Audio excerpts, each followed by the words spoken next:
administration released national security strategy in which it divides democracies and autocracies. How do you see this rhetoric gonna work for this war? Look, the moment that Biden came in, he said our foreign policy, our greatest challenge of the age is democracies versus autocracies. The first moment I heard it, I said, wrong, this is bad. This is not the way to understand the world. The most important challenge of our time is our common fate on this planet, whether it is climate change or nuclear weapons or war and peace or a global pandemic. It is actually to work together to solve problems. But Biden started by dividing the world, which is just not the right way to get something solved. And I think he, following the neoconservative ideology in the United States, which is dominant in both political parties, he set up a confrontational foreign policy that in the end has weakened his own party tremendously and endangered the whole world, in my opinion, by putting us on a wrong direction. It's created much of this, not all of it, but it amplified the stagflation, the economic contraction combined with the higher inflation, the hardships, the divide in the world, the tensions, the breaking up of global supply chains. This was all part of U.S. foreign policy of the last 2 years, and it doesn't do any favor to the U.S. This is not that the U.S. has gained something and the rest of the world has lost. No, the U.S. hasn't gained from this either. And it's not even that the Democrats have gained and the Republicans have lost. No, the Democrats have lost from this too. So I just consider it a mistake. That's my basic position, that this is a mistaken way to view the world. I wrote a book about this in 2019 called A New Foreign Policy, Beyond American Exceptionalism, which said we need a different approach. But what surprises me is that Biden has kept up this exceptionalist foreign policy. I thought he was much more pragmatic, much more domestic and economics oriented, but instead he really put foreign policy, and a wrong kind of foreign policy in my view, in the forefront, and that's weakened his domestic politics as well. The national security strategy of the United States, in which the system of governance is divided into democracies and autocracies. I wanted to know, is it all about democracy or what Eisenhower called as military-industrial complex? Well, it's definitely not about democracy, at least in the conventional sense. What the Biden administration is selling isn't democracy, it's American dominance. It's a system where the United States gets to, under the guise of setting a strong moral and ethical, standard that others should seek to adhere to, is instead imposing its will on the rest of the world. And anybody who is in opposition to this American-imposed hegemony is deemed to be autocratic because, of course, if you're democratic, you'd love the American way. But the American way isn't democratic. There's nothing democratic about the United States anymore, just being straight up honest. Yeah, we go to polls and we vote, but we vote for one of two political parties that aren't democratic at all. There is no democracy when it comes to the Democratic and Republican party structure.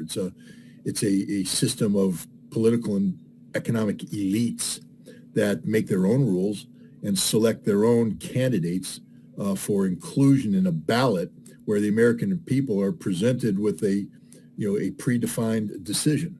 We don't get to select who's president.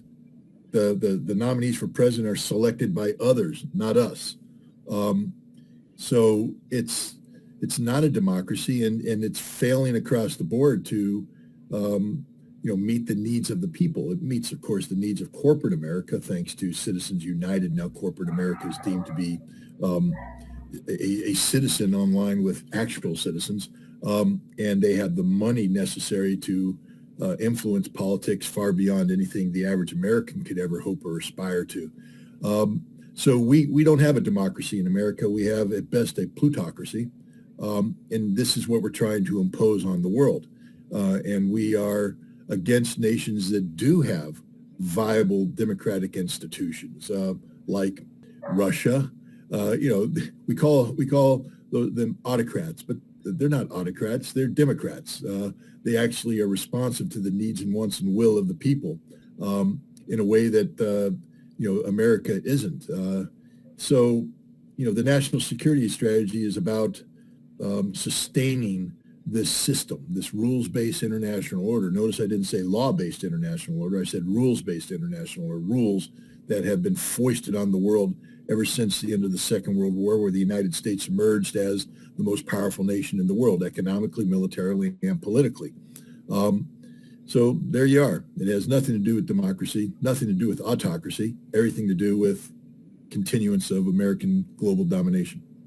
And what's the role of military-industrial complex in the whole situation? How do you see Well, that? I mean, the military-industrial complex plays a very important role in influencing defense policy and, by extension, foreign policy. They have allowed the perceived need to create the current military establishment to become a vehicle for dominating Congress, preventing Congress from deviating off course. It's the military-industrial establishment is the root of what people would call the deep state in the United States. It is a permanent, non-elected body that exerts extraordinarily influence on the elected body. In fact, in many instances, you can't be elected unless this non-elected body supports you. Hence, I go back to the Republican and Democratic parties not being democratic in nature. It's not what the people want. It's what the big companies want. Not just the military companies, but, pharmaceuticals, agriculture, other, anytime you have billions of dollars at stake, they're there. But the defense industry is directly linked to Congress because Congress has worked with these defense leaders to spread the wealth, so to speak. We're talking about budgets that are so big that they are literally game changers in local politics, given the fact that they imply jobs, with the good tax base, et cetera. The American dream, people who have these jobs can, of course, buy their house with the 2 garages and all this sort of thing, at least for the moment. So whenever someone says, well, wait a minute, we need to rein in defense spending, you can't, because the economy, the way it's constructed, depends on this money. If you cut defense spending, you're cutting jobs, you're cutting factories, you're cutting the tax base. So they're so closely intertwined, as to be one and the same. And so, yes, the defense industry plays a heavy role on continuing defense spending at the levels they are and increasing them. And normally you can't justify this kind of defense spending unless you have a posture on how you interact with the rest of the world that justifies this level of expenditure, which is why the National Security Strategy document is so critical, because that defines how America is going to interface with the world going forward. And given the fact that it's linked to this defense budget, it means our interfacing will be very aggressive with a high probability of military conflict. What socialist countries, particularly the Russians, the Soviets, used to call the world correlation of forces, okay? I mean, it's a basic concept. It's a balance of power 101, as John Mearsheimer says. The world correlation of forces has changed. How has it changed? Well, Mr. President, this is how it's changed. It used to be, see if I can do this, used to be a sort of a triangle, right? Okay. Where Russia, China, and the United States. Now, it's not an equilateral triangle any longer. It's an isosceles triangle. Now, maybe you don't remember your geometry, but an isosceles triangle is two big sides, two big lines, and one in the short that gets the short end of things, literally. You, Mr. President, are on the short end of things. And, you don't seem to realize that. But realize it now, because I'm telling you, man to man, if you don't cease and desist coming after both of us, you don't even hide it. You put it in your strategic doctrines. Lastly, Mr. President, I want you to consider something. We Chinese say, why can't we just get along? Why can't we have a win-win situation? Why do you always have to be number one? I mean, not only are you not number one anymore, but you're never going to be number one ever again when you're against China and Russia together. So think about it. Do you have to act like an adolescent boy in making sure you always win the race? The race is pretty much clear now. We're going to be the world's strategic and economic power. Russia is our ally in all but name. Your advisors that say, oh, well, yeah, it's not a defense alliance, it's not a military alliance.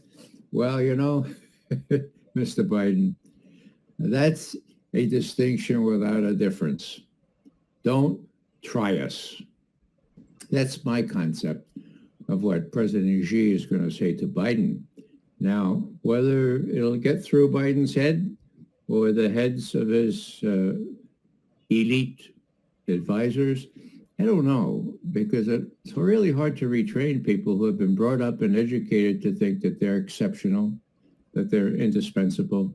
I think I think that's part of what makes these people do such stupid things. Putin gave a really interesting speech at the Valdai conference, okay? Now, he said lots of things. He talked for 45 minutes, and then the Q&A, the questions and answers, went, well, for the rest of the 3.5 hours. Now, I don't think the New York Times or the Washington Post reporters hung around to hear the Q&A.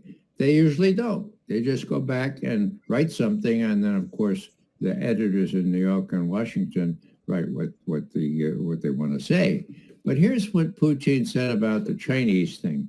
It was the penultimate question. It was the next to the last question. So came at 3 hours and 25, okay? But here it is. You have to read these things if you want to know what's going on. He questioned the sanity of those who would, quote, spoil relations with China at the same time as they're supplying billions of weapons to Ukraine to fight against Russia. So is this sane, he says? Here's a quote. He's asked about the growing tensions between China and the United States over Taiwan.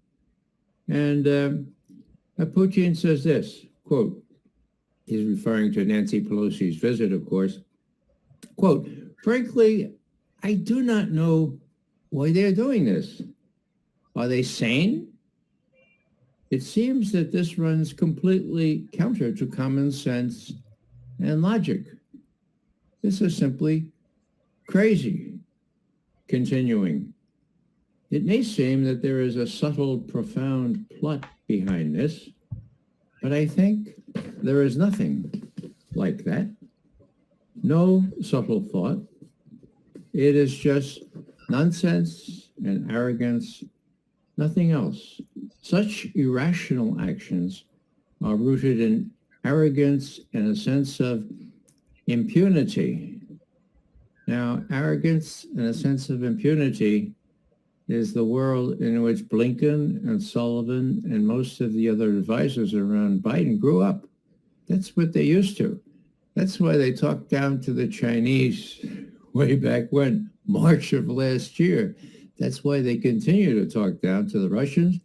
And that's why Biden insulted Putin, referring to his talks with, upcoming talks with Xi, and saying that I don't think Xi takes Putin very seriously. I should probably get exactly what he says in that quote here. What is it? Here it is. Right. Yeah, well, there it is. Here's Biden gratuitously at this press conference. I don't think there's a lot of respect that China has for Russia or Putin. And I don't think they're looking at it as a particular alliance. Matter of fact, they've been sort of keeping their distance a little bit. Huh? So what are his advisors telling him?